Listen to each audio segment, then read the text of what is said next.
Cette photo de l'académie de police sud-africaine, avec cet officier blanc et ses recrues noires derrière, est devenue le symbole de l'apartheid.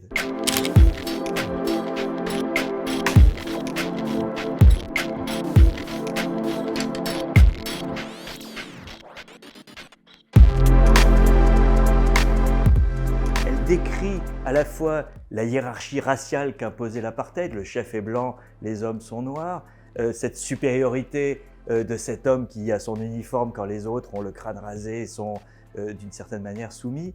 Et il n'a pu faire cette photo que parce qu'il était iranien, donc d'un pays allié de l'Afrique du Sud à l'époque. Il y a beaucoup de choses dans cette photo, il y a vraiment, je pense, la quintessence de la précision du travail d'Abbas, c'est-à-dire un cadrage extraordinaire, une symbolique très forte.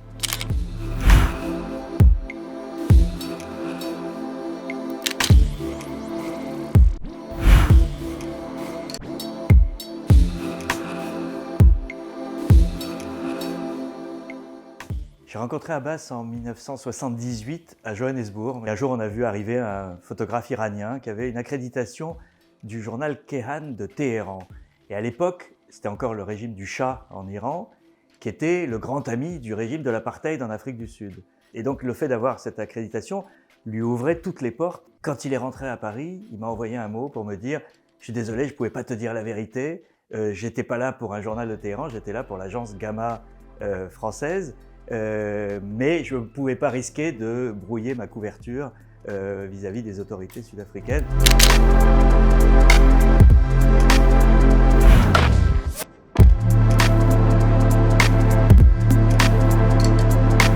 Un jour, en 1978, quand il était à Johannesburg, au bureau de l'AFP, il a vu passer une dépêche qui annonçait une manifestation dans la ville sainte de Qom, en Iran. Et il m'a dit « Oh, ça c'est à suivre, parce que si ça prend de l'ampleur, ça peut avoir des conséquences énormes. »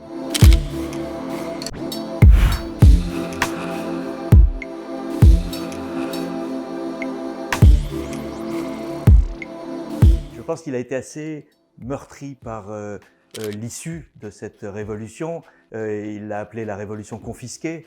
Donc c'est quelque chose qui l'a travaillé, le fait qu'on abatte un tyran pour installer une autre tyrannie.